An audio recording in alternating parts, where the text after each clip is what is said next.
Make that 12 teams with double-digit runs scored on Tuesday night, the first time that's been done in MLB history. Welcome into Fantasy Baseball today on Wednesday, July 19th. I am Frank Stampfl, joined by Scott White. Today on the show, there's a lot to talk about. Offensive explosions. That means pitchers got rocked. We had 6 double dongs, a potential sell-high pitcher, and much more. Before we get started, please like this video and subscribe on YouTube if you haven't already. And if you're listening on the audio side, download, follow, and leave a 5-star rating on Apple or Spotify. Scotty, what a day. What a day. What a day. Tweet of the day comes from Greg Sessler. Today felt like April.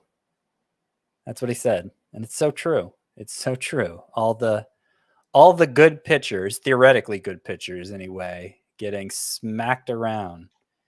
And so that was his tweet. My tweet was, today is opposite day. Everyone has an ugly pitching line, but Aaron Nola, which isn't literally true. And people were very quick to point out it wasn't literally true, but you get the idea. Like, normally, we're complaining about Aaron Nola's line. He was great on a day when seemingly nobody else was. Yeah, you can't do the literal tweets on Twitter, Scott, because people will just lose their minds. Anyway, let's get into it. The impossible has happened. It was a near impossible day, Scott, and why don't you kick us off with a player that you'd like to highlight? Well, I feel like you could randomly assign me one because there's so many to choose from. But I gravitated toward Mitch Keller. And part of the reason I gravitated toward Mitch Keller was, a lot of these bad pitching lines,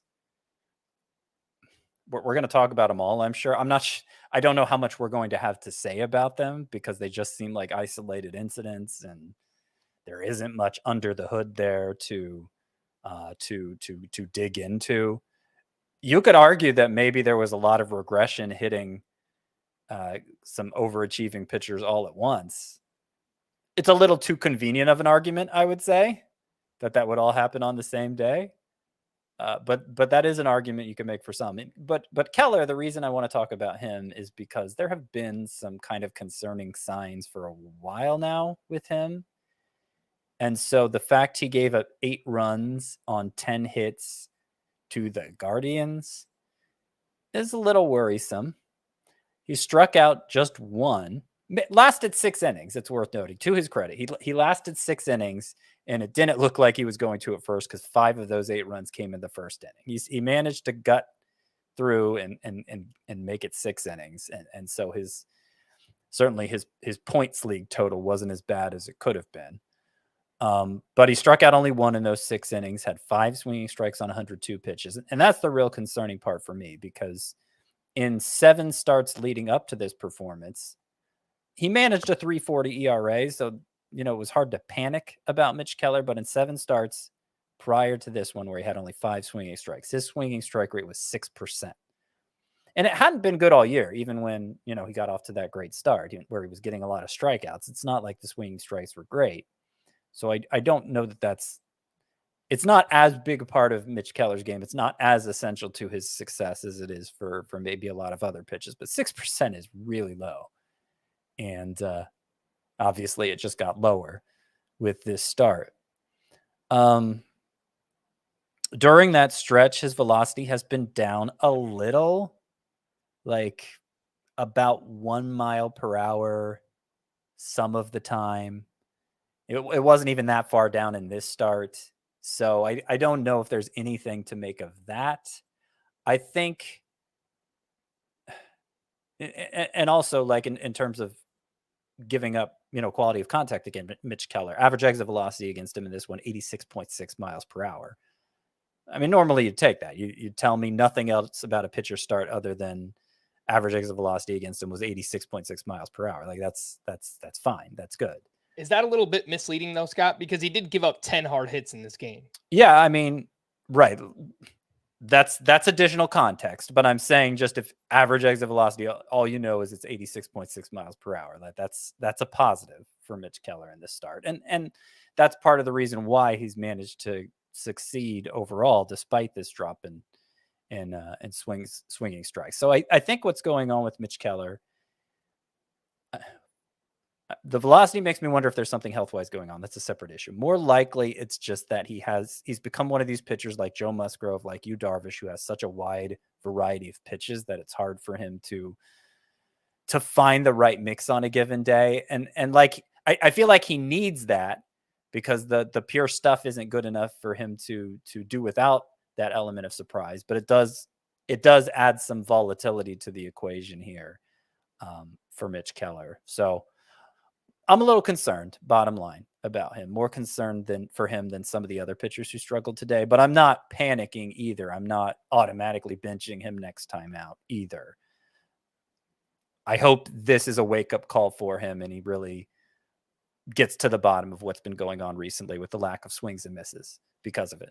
So you mentioned his previous 7 starts before this one, and I took it a little bit further than that. I looked at his last 10 starts, and he's just been wildly inconsistent, Mitch Keller. 4 of those starts with 1 earned run or fewer, 6 of those starts with 4 or more runs allowed. So it's been kind of a roller coaster here for Mitch Keller. During that stretch, a 5.07 ERA, a 136 WHIP, less than a strikeout per inning. I noticed the same thing. Swinging strike rate has been pretty underwhelming during that time period. Still doing a good job limiting hard contact. The walks have been more of a problem. I think he's up over 3 walks per 9 during that time. And if you're not getting whiffs, then it does leave you open to more volatility, as you mentioned, right? More balls in play, more things can happen, right? Especially with the shift restrictions this year, BABIP batting average being up a little bit. So that in conjunction with the walks, I think we're seeing a pretty rough stretch here for Mitch Keller. But the underlying numbers are still pretty good for him this season. So I mostly agree with you. It is a little bit concerning, but some people were asking me, do we drop Mitch Keller? No. I think I'm confident saying that, right, Scott? You agree? Oh, not at all. Yeah, no. Yeah. I'm not sure whether to say yes or no, but don't drop Mitch Keller. Do not drop Mitch Keller. Yeah, I agree. Let's see where it goes. I mean, obviously he has a longer track record of not being as good as he has been so far this season, but yeah, this 10-start stretch, pretty concerning for me as well. Oh my goodness gracious. Scott, I'm just going to take an entire game. That D-backs and Braves game was insane. I mean, the D-backs go up early. The Braves storm back. They take the lead. The D-backs take the lead. The Braves take the lead. We go into the 9th inning. It's a tie game. And then eventually the D-backs do pull ahead in that one. And I guess while we're talking about this, 91 degrees in Atlanta today, bunch of humidity. And I looked at, I don't know how reliable this was. I checked out a website where you look at humidity all around the country. And basically from the middle part of the country to everything on the East Coast, there was crazy humidity just in general. And we talked about that a lot last year, where as humidity would rise around the country into the summer months, we would start to see the ball fly a little bit more than we have in years past. Yep. And I wonder if maybe that's going to start happening again this season, which if that's the case, we're going to get even more volatile pitching, which I don't think we want. They might just need to recalibrate those humidors, because like we were freaking out similarly in April, and then things kind of calmed down magically, mysteriously. I mean, the reason we make so much of humidity is because there is all this manipulation of the ball happening behind the scenes with the humidors. I'm talking about specifically, not the manufacturing of the balls. That's a separate issue. But if it's set to this neutral humidity level, the ball, then places that are more humid, it's going to carry more. And that is more, we often cite temperature because humidity is related to temperature, but it is the humidity specifically that is the issue with the carrying of the balls in warm weather. So you may be right. Maybe it was just a wild day, but maybe it does have to do with atmospheric effects, and so maybe there will be a stretch of games like this. I don't think it'll last long, just because I think MLB won't let it last long. I'm not saying they'll give us a peek into what they're doing or what's changed, but I don't think they'll let it last. The final number for Tuesday, by the way, 199 runs scored across baseball. And as I mentioned at the top, 12 different teams with double-digit runs scored. Let's talk about this Braves and D-backs game. 29 runs combined between the two teams. And we'll start with the Braves, who put up 13 runs on 11 hits in this one. Austin Riley, a huge performance, 3 for 5 with a double dong, 7 RBI. He had 4 hard hit balls in that game. 3 of them were at least 106 miles per hour off the bat. And the first half was not exactly what we hoped for with Austin Riley. 16 home runs were solid, 266 batting average, but a 775 OPS. All right, that's a little underwhelming as a second-round pick. And given how good that Braves lineup is, the counting stats you would think would be a little bit better for Austin Riley. Hopefully this is a sign of things to come for a big second half with him. And of course, Ronald Acuna just doing his thing, 2 for 5 with his league-leading 44th stolen base of the season. On the other side, the D-backs put up 16 runs on 16 hits. Christian Walker went 3 for 5 with a double dong of his own, 5 RBI, and I have officially, you let me know if I'm off base here, Scott. I moved Christian Walker ahead of Yandy Diaz in my first base rankings in both formats, head-to-head points and roto leagues. Thoughts? Yeah, I've toyed with that idea too. I think it's easier to justify in a roto league than a points league because Diaz, with his plate discipline, his low strikeout rate specifically, has such an advantage in points league. But I do think as of right now, double check this. Walker's point per game average is higher than Diaz's. So that might be justification enough. Okay, 3.21 for Walker entering today versus 3.42 for Diaz. So no, it's not that close. Diaz still much better on a per game basis, just looking at the full season stats. Right. I think when I looked at the past 30 days, Walker was better than Yeah. Yandy Diaz. So Probably because Diaz hasn't been homering. So yeah. I mean, I think it's justifiable. I'll probably still keep Diaz ahead of Walker in points when I do my big update tomorrow. But I could move Walker ahead in Roto, sure. The full season line, by the way, for Christian Walker, 262 batting average with 20 homers, 7 steals, and an 848 OPS. Corbin Carroll went 2 for 5 with 2 RBI and 2 more steals. He's up to 28 on the season. And Ketel Marte just keeps it chugging along here, 3 for 6 with 2 doubles and 3 RBI for him. Now batting 286 with an 860 OPS on the season. Which pitchers started this game? Clearly, they didn't do very well. Zach Davies, okay, that makes sense. Bryce Elder on the other side of this game. That's now 2 rough starts in a row. In this one, 2 2/3 innings, 7 runs allowed. 5 of those were earned. He had just 7 swinging strikes on 76 pitches. He's not a big whiff guy anyway, but gave up 7 hard hits, 91.5 average exit velocity against. And now he's up to a 3.31 ERA, which is still very good, but a 124 whip, well below a strikeout per inning. Scott, this could be just regression that was going to hit eventually anyway, but especially on a day-to-day, I guess it's not surprising that, Bryce Elder got hit hard. Yeah, so he's an example of a pitcher I made reference to earlier where maybe it was just a lot of regression happening. And in Elder's case, this is back-to-back bad starts. I think, what is it, a combined 12 earned runs between the 2 starts. So I have 11, but yeah. Okay. So that lends further credence to the idea that he's regressing here.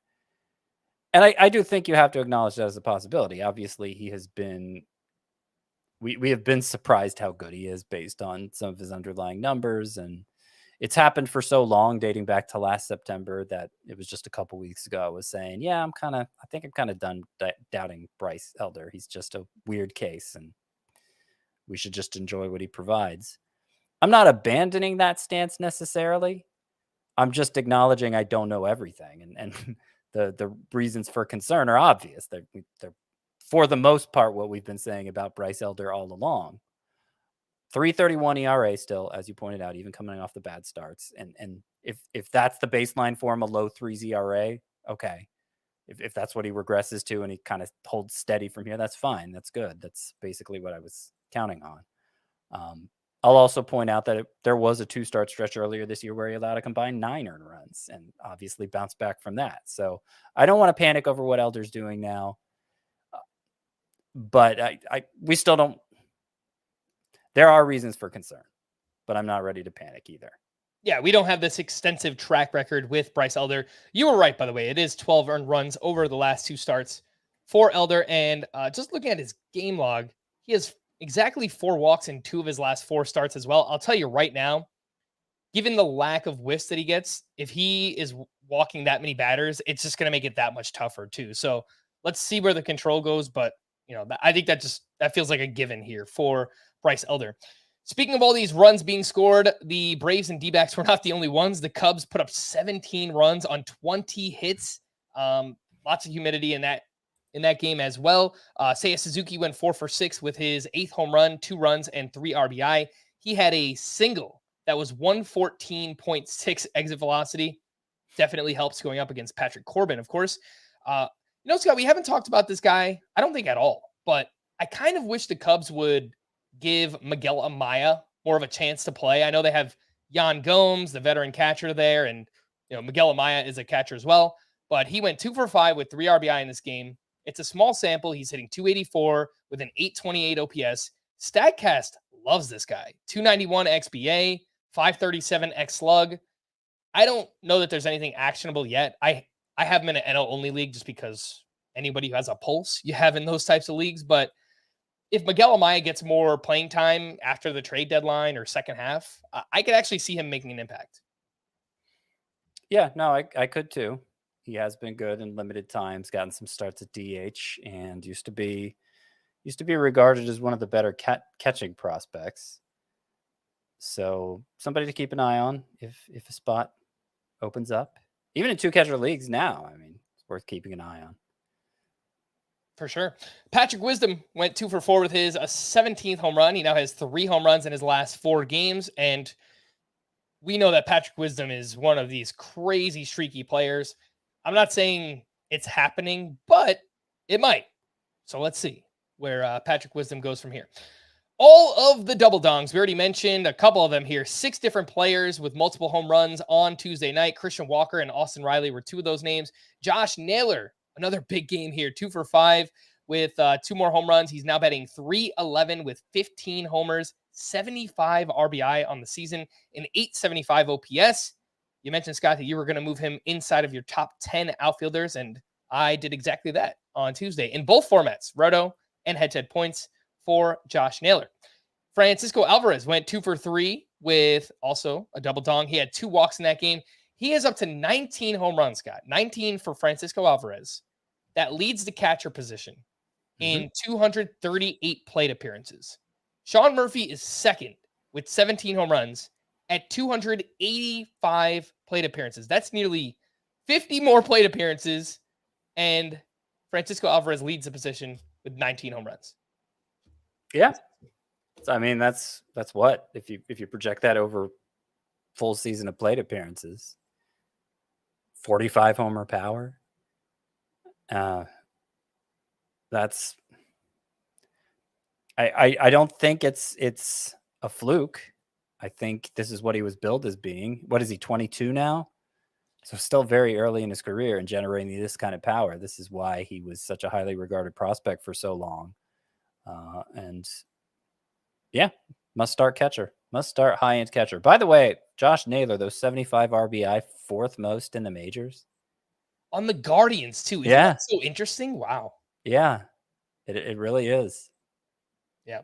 And for a guy who I don't think at the start of the year was playing quite every day either, though he certainly is now.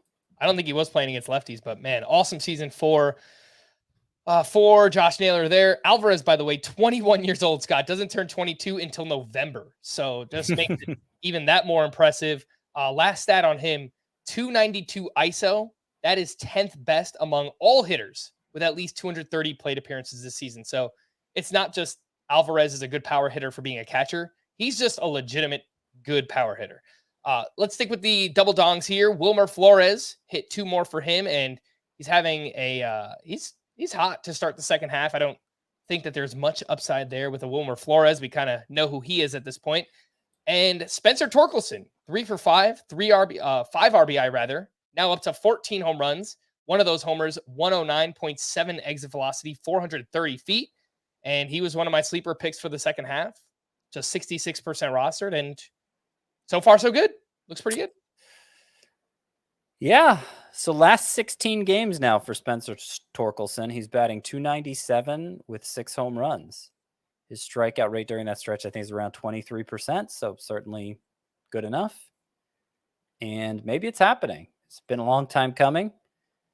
I think at this point, any league with corner infield spots, Torkelson needs to be rostered. Yeah, I would agree with that too. And I had 2 names written down as corner infielders a little bit later on. Eugenio Suarez hit his 13th home run, and he's been playing better as of late. Jake Berger, 2 for 5 with 2 doubles and 3 RBI. He's off to a nice start here in July. Joey Votto hit another home run. I moved him up the first base rankings as well. Scott, would you put Torkelson at the top of that list of corner infielders? It would be Torque, Jake Berger, Eugenio Suarez, Joey Votto. I might give the edge to Votto. I think so too. Certainly if it's somebody you're counting on being in your lineup regularly, I think I have more confidence in Votto being a relevant contributor rest of season, but Torkelson has the more upside. And if you can afford to speculate on upside, then maybe you lean that direction instead. But Berger, I mean, like Berger's power is legit. Few players in baseball hit the ball harder than Berger's. Max exit velocity, 100th percentile. I mean, so the power is legit. He just strikes out a lot. It's going to be a negative in batting average, almost certainly. I would say Suarez is a distant fourth, and that's even recognizing he has 5 home runs in July, has been heating up. I think the other 3 bring enough to the table that you don't have to see the glass half full with Suarez. Joey Votto, by the way, that's 8 home runs in 22 games since rejoining the Reds. And that was actually his 350th career home run. So shout out to Joey Votto, 39 years old. And guess what?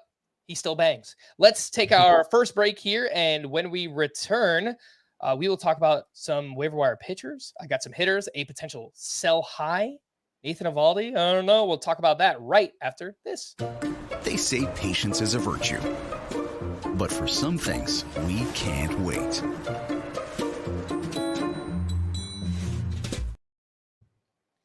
Welcome back, and we want to offer a warm welcome to the newest podcast in the CBS Sports family and another fantasy football show. That's right, Fantasy Football Today Dynasty launches this week with the insight you need to know to dominate your dynasty leagues. Join host Heath Cummings and other familiar faces and voices from the FFT crew each week as they bring you dynasty mock drafts, deep sleepers, risers and fallers, and much more. Download and follow Fantasy Football Today Dynasty wherever you find this podcast. And if you're watching us live on YouTube, we got this big old graphic up on the screen.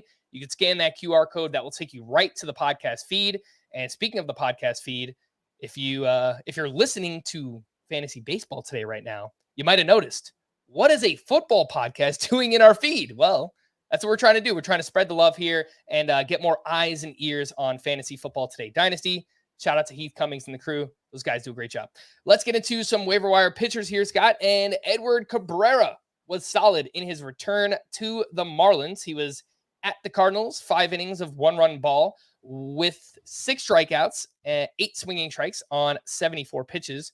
If you look at his last 7 starts, this one included, and obviously dating back before the injury, 3.68 ERA and a 1.11 WHIP. That looks pretty good for Edward Cabrera. Logan T. Allen pitched very well in his return to the Guardians.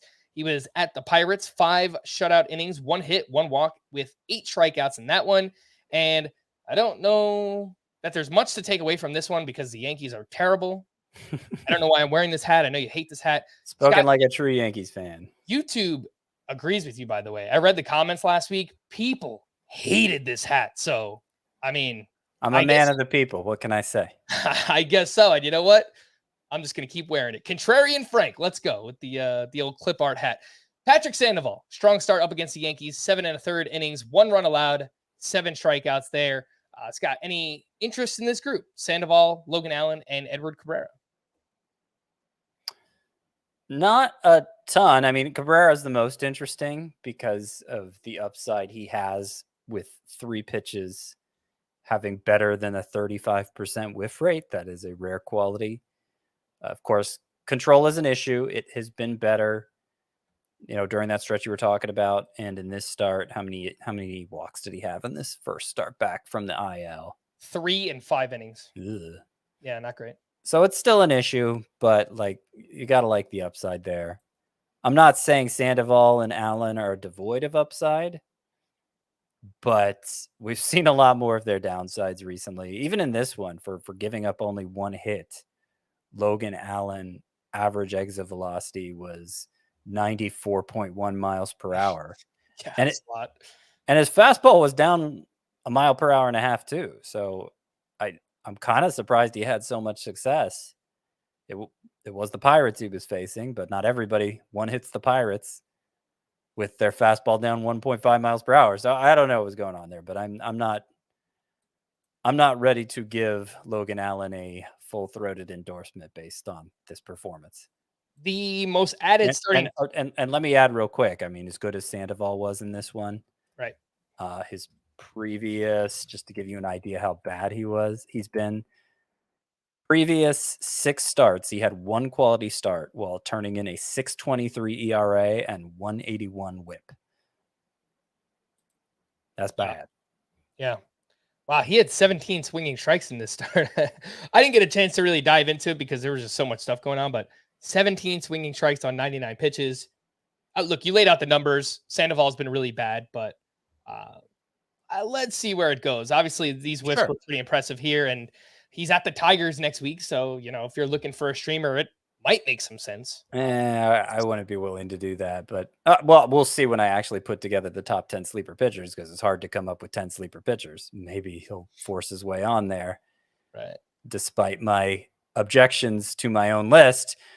But yeah, I mean, we've long thought Sandoval has potential, and if he is going to live up to it, it has to start somewhere. I'm just saying one isolated start isn't enough to buy back in fully. It's something to monitor. Sure. Well, while I mostly agree, I keep finding interesting things about this start now that I'm looking into it. His slider was up 2.3 miles per hour. His fastball is up 1.5 miles per hour. I mean, it's pretty promising stuff. Like, look, it's not a must-add pitcher, but it was a very interesting start here for Patrick Sandoval. The most added starting pitcher on CBS right now, Scott, is Matt Manning, despite us telling people not to add him. I think it's just because he was so low rostered that people are desperate for pitching. I mean, he was one of the 10 sleeper pitchers on this week's list, despite my objections to my own list. Right. I wouldn't recommend adding him, but I kind of had to recommend adding him, Would you rather have Edward Cabrera or Matt Manning? I would rather have Edward Cabrera. Pretty easily. A little bit further down the list, Kyle Bradish is up to 78% rostered. Would you rather have Bradish or Edward Cabrera? Bradish. I think Bradish is must roster at this point. Somebody pointed this out to me on Twitter recently.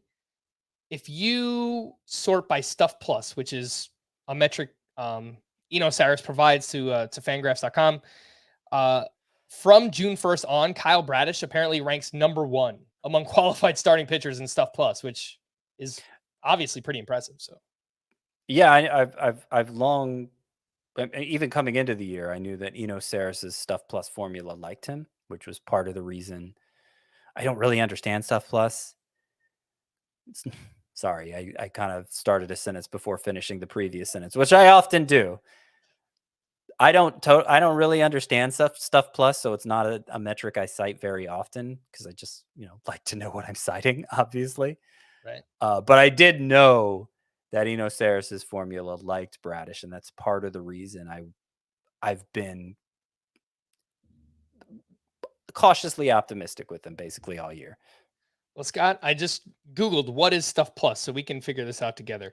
A measure of the quality of a pitcher's stuff based on the physical characteristics of their pitches, which is that's a definition. It still doesn't mean a lot to me, Right. But I think it looks at like spin rates and the shape of fastballs and breaking pitches and how many inches it's moving vertically and horizontally.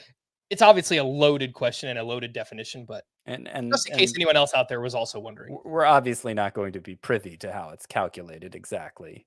Yeah. So it's just putting faith in the person who provides the inputs that they've that they've valued everything appropriately. And I know he's constantly adjusting it and everything. It's just, For sure. yeah, it's the sort of thing I struggle to treat as anything close to gospel, but it is another piece of information that can sometimes point to potential breakouts. Put that on the checklist for the offseason, because we've got to have Saras on and just talk about it more, break it down, and kind of explain it to everybody, and hopefully we can potentially use it more moving forward. Let's quickly talk about Julio Teheran, Scott. The experiment is over, right? I mean, he gives up 4 runs over 4 2/3 innings at the Phillies. He's given up 17 earned runs over his past 3 starts. ERA now jumps over 4. Still 46% rostered.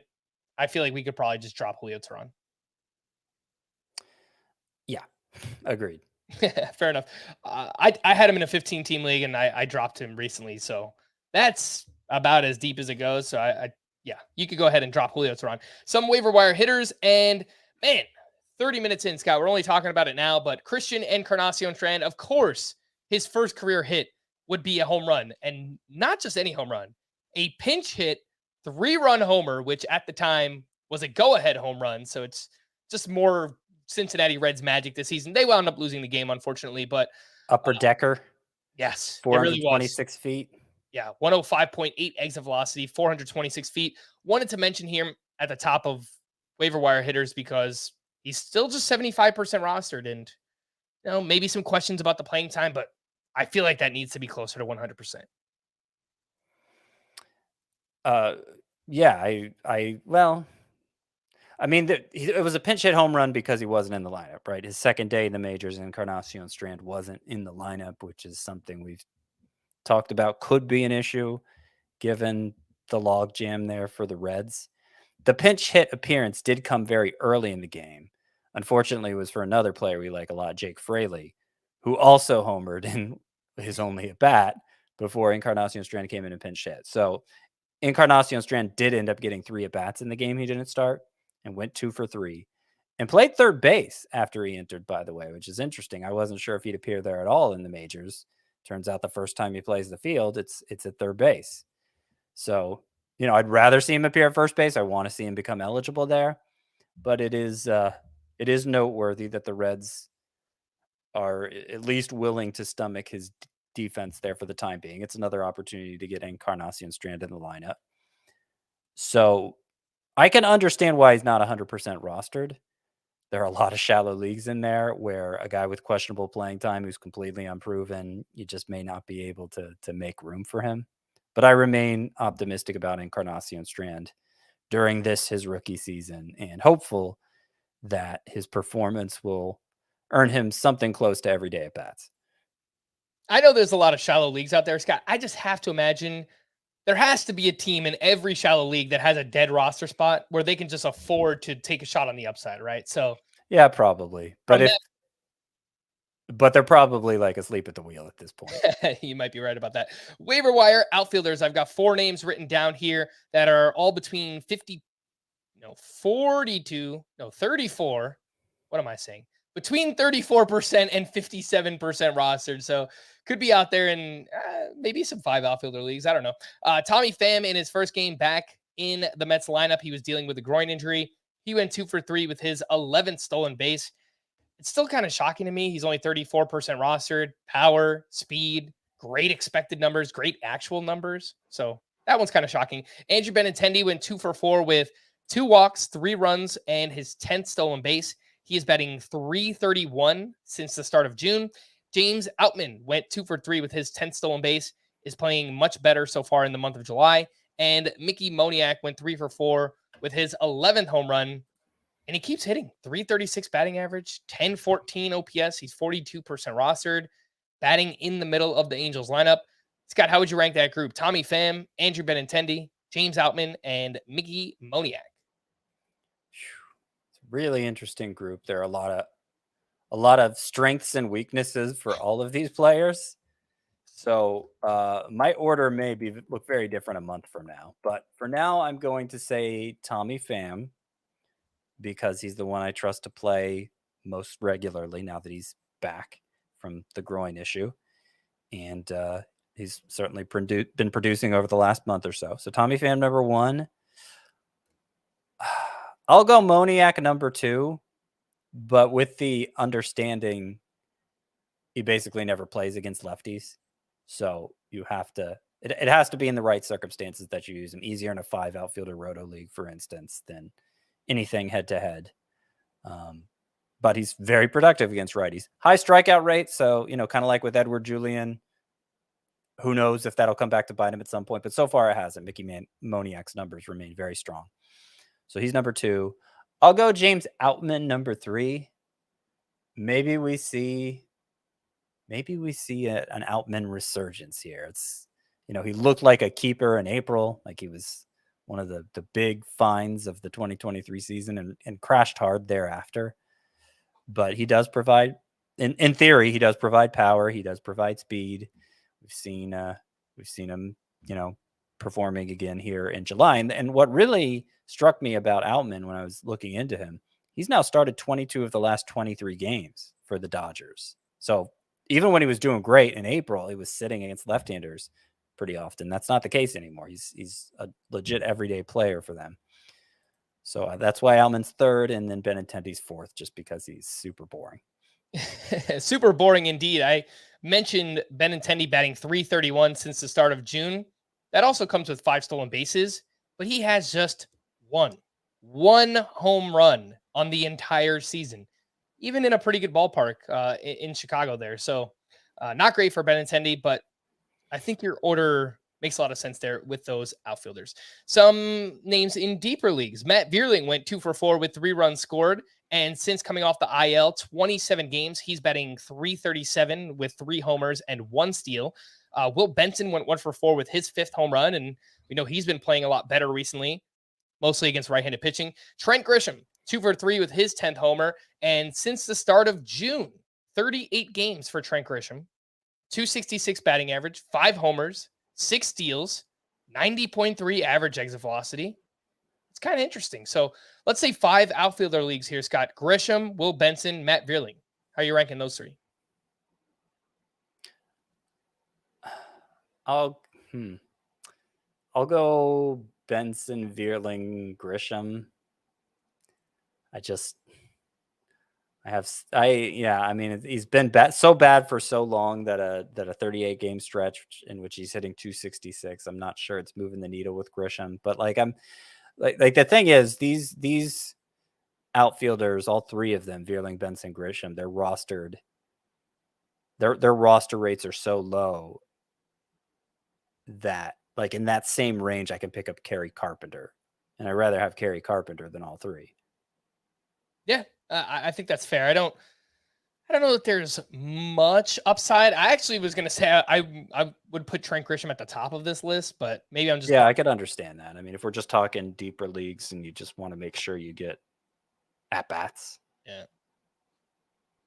But Benson has the most upside of the 3. He's also the most likely to crash and burn and lose his hold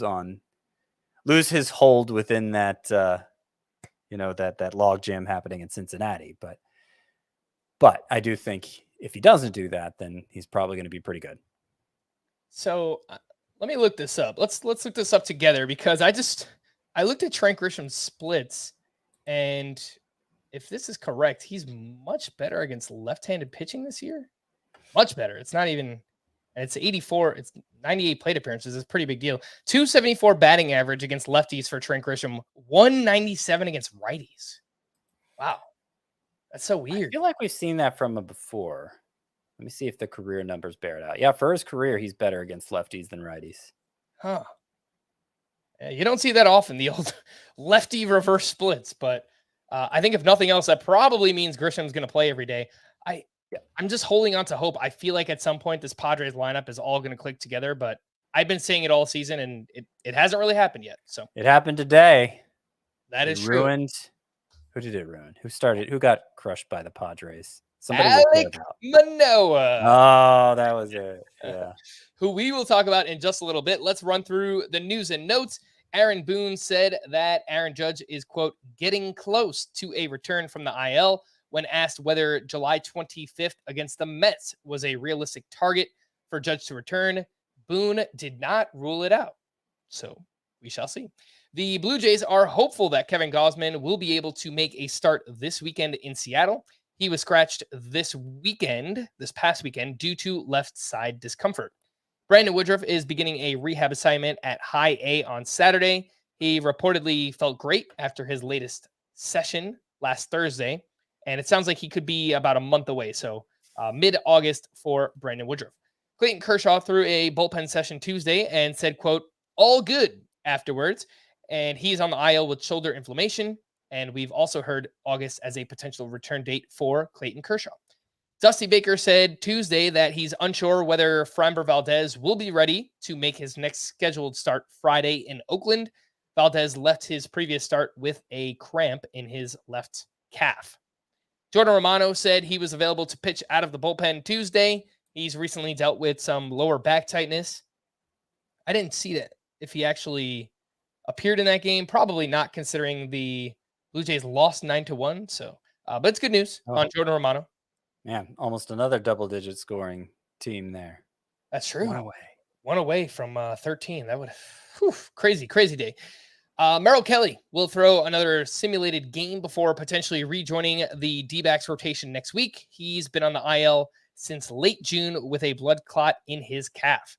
Trevor Story is on the verge of heading out on a rehab assignment. He's missed the entire season to this point after undergoing internal bracing surgery on his right elbow back in January. Scott, how interested are you in stashing Trevor Story? Pretty interested. The reason I don't think it's an absolute must is because Trevor Story hasn't been Trevor Story in a couple years, if you know what I mean. Like, he used to be a first-round fixture in fantasy, and he has been far from that the last couple years. So it's not a certainty that when he comes back from this elbow issue, you're going to want to slot him right back in your lineup. I don't think he's at that place in his career anymore. Mm-hmm. But he's at least as interesting as like a Jorge Polanco. I would say a little more interesting than a Jorge Polanco. Yeah.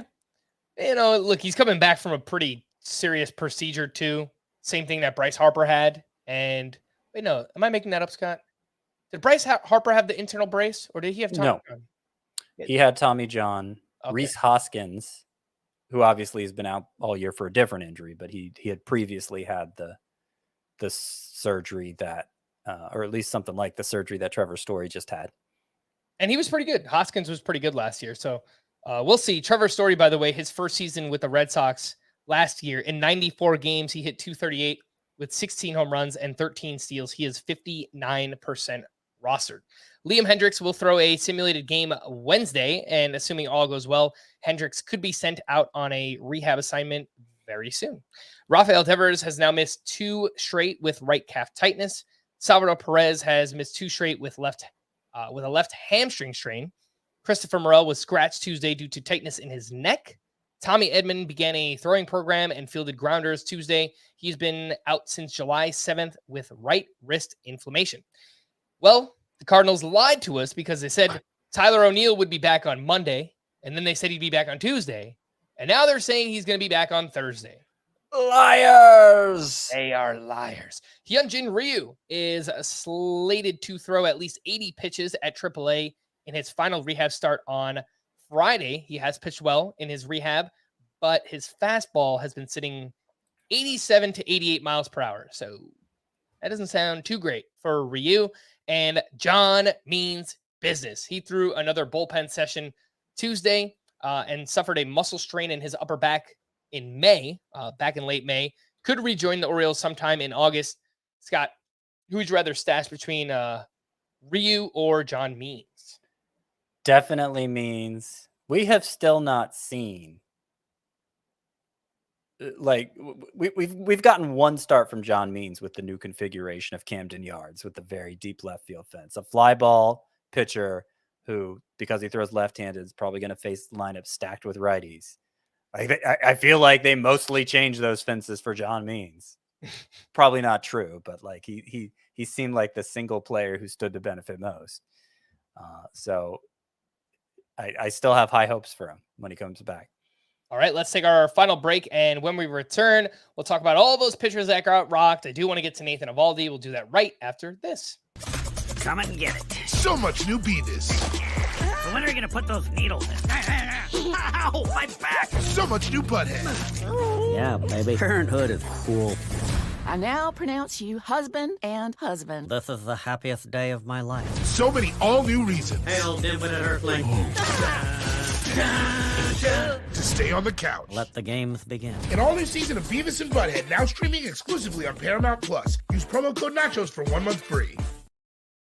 All right, welcome back, and let's get into all those pitchers that got rocked here on Tuesday night. And we'll start with Alek Manoah, who may have duped us again. This one was against the Padres, where he allowed 4 runs over 3 innings pitched. He had 5 walks, so 0 strikeouts in this outing.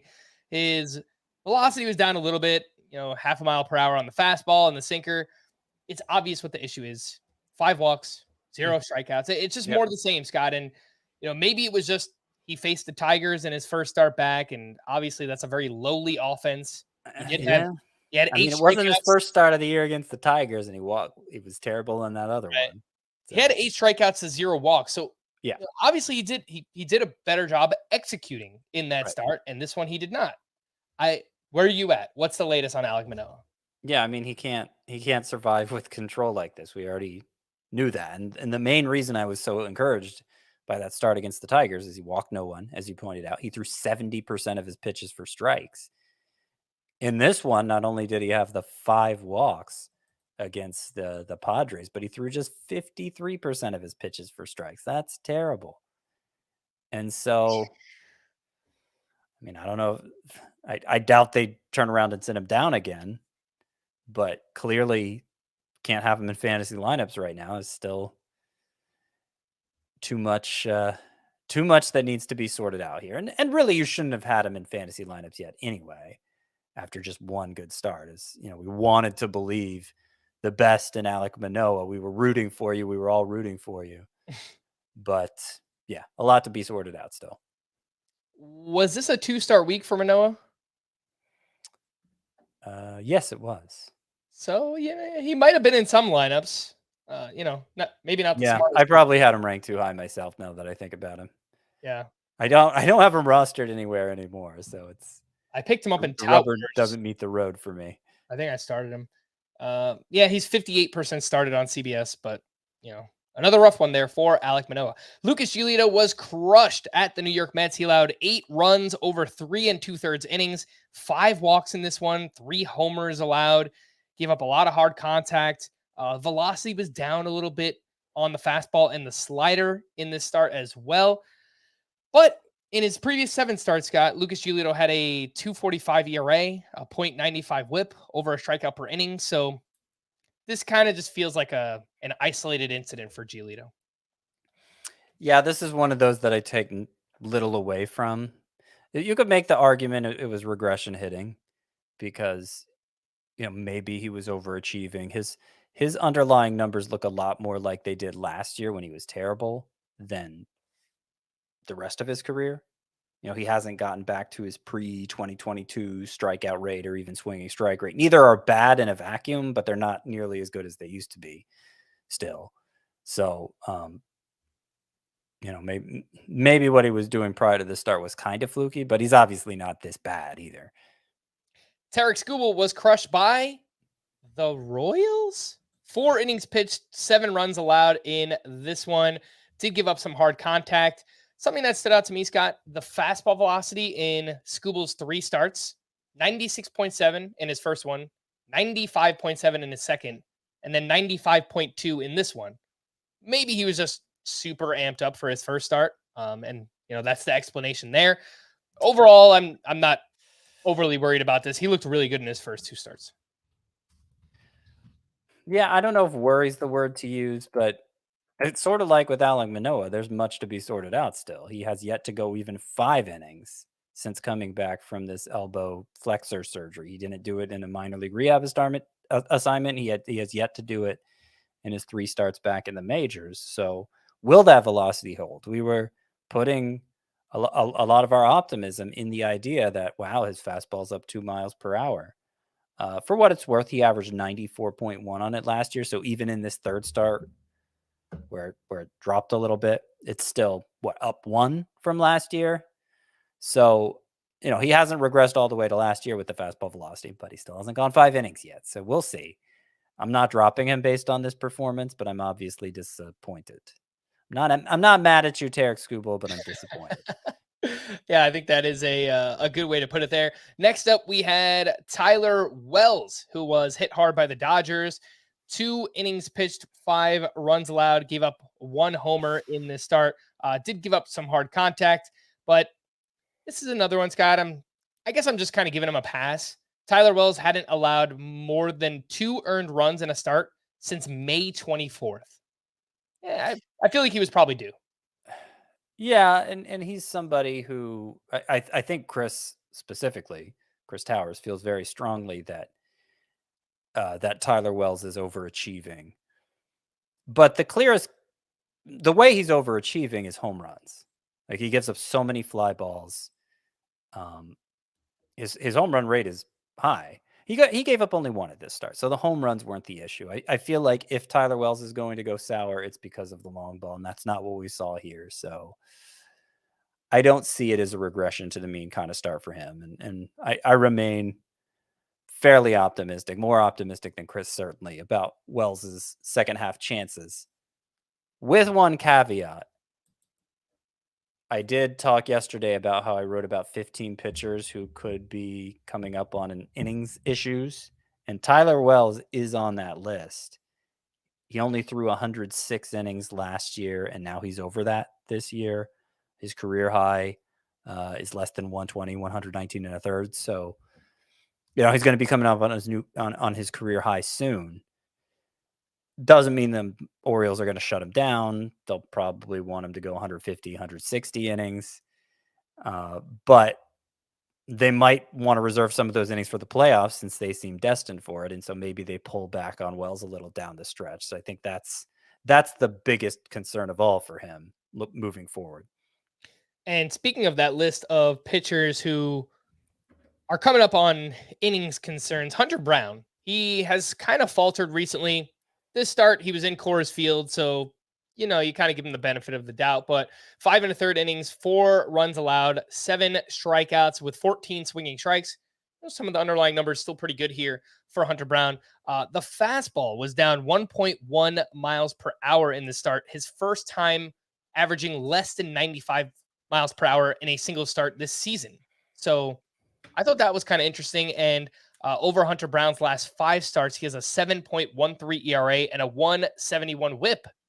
Any concern here, Scott, for Hunter Brown? Yeah, but it's more just growing pains, I think, from a rookie pitcher. I mean, obviously this start was at Colorado, so he had all the weirdness going on for him there. I know he hasn't been good lately in general. He's out of my lineup for now in most cases, I would say.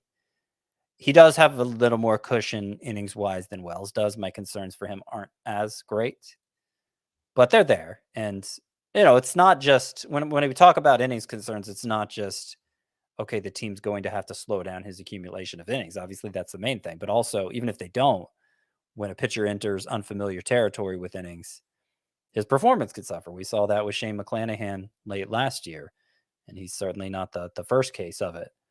Still, Brown isn't even at 100 innings yet. He threw 130 last year.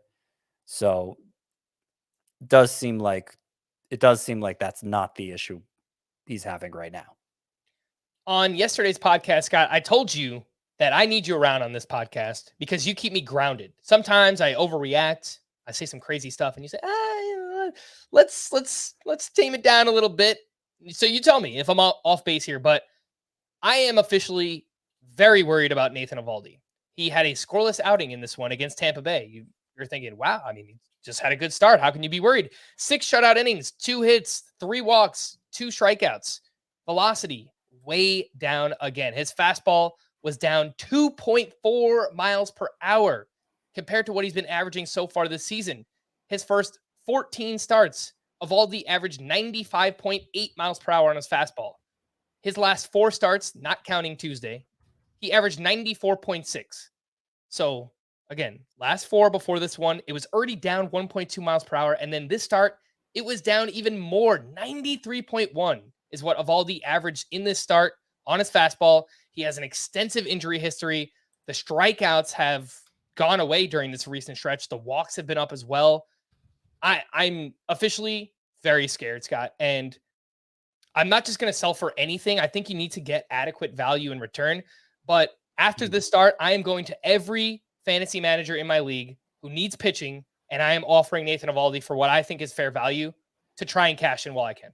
Yeah, quietly do that. I wouldn't put out an on the block update because then people are going to look into it more. I mean, what makes selling high on Eovaldi possible is that he's continued to pitch well as his velocity has suffered. So I don't think average fantasy player is going to dig that deep into it. They're just going to say, oh, look, his overall numbers are good. He's been pitching well lately. Great. This is a good buy for me. So that's, I think that's a good idea. Because I'm concerned too. I mean, velocity, when a pitcher's velocity is down, that might be the single most concerning thing to me. And particularly in Eovaldi's case, he relies so much on just throwing really hard that it's surprising he's been able to do so well. And what makes it even more curious is that the velocity's been, it's really just 3 of the last 4 starts his velocity's been down. There was one start where his velocity in that 4-start stretch where his velocity was fine. It was his worst start during that stretch. Yeah. So that just makes it curiouser and curiouser. But yeah, I'm concerned about Eovaldi too. Maybe not as concerned as you. I don't think it's essential that I trade him, but I'm shopping him, sure, for full return while I can still get full return. Like the key to selling high, what makes it a viable strategy is even if you guess wrong about the pitcher regressing, the return you get back for him mitigates that risk. Like you're still banking the gains of that pitcher. That's the key to selling high, is you actually have to get a return back that doesn't sell short what he's accomplished so far. So if you can do that with Eovaldi, I certainly don't see any problem with moving. I don't have any problem with moving on from him. Yeah, I think a classic kind of sell high, buy low if you're just looking at starting pitcher trades. And pitcher for pitcher trades are generally harder to pull off, I think. But Eovaldi for Sandy Alcantara, I don't know how realistic that is, but I think it's something you could try to do, and I would try to do it. And if you're looking at a position player, I'd probably want like a top 20 outfielder, top 15 outfielder, something like that. So just to give you an idea of what you should be trying to get for Nathan Eovaldi. Not every pitcher was bad, Scott, on Tuesday. So let's pull up 4 names here who actually pitched quite well. Aaron Nola, a strong start up against the Brewers, 7 1/3 innings, 3 runs. 2 of those were earned with 6 strikeouts there. Joe Musgrove makes it 7 straight quality starts. He was at the Blue Jays, 6 innings of 1-run ball with 7 strikeouts for him. Jordan Montgomery now has a quality start in 6 of his last 7 outings. Facing the Marlins, 6 innings, 1 run allowed, 5 strikeouts for him. And Taj Bradley actually had a solid outing at the Rangers.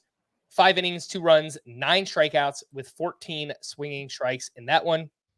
And Taj Bradley's velocity was up across the board. I thought that was pretty encouraging for him. Anything on this group, Scott? Taj Bradley, Jordan Montgomery, Joe Musgrove, and Aaron Nola.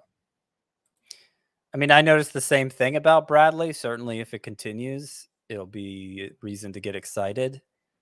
I'm probably not going to react to one start. It was against the Rangers. I mean, getting 9 strikeouts in 5 innings. But yeah, I wonder how much of it had to do with the velocity increase and if Taj Bradley can actually sustain it, because in his previous 3 starts, 16 earned runs over 12 1/3 innings.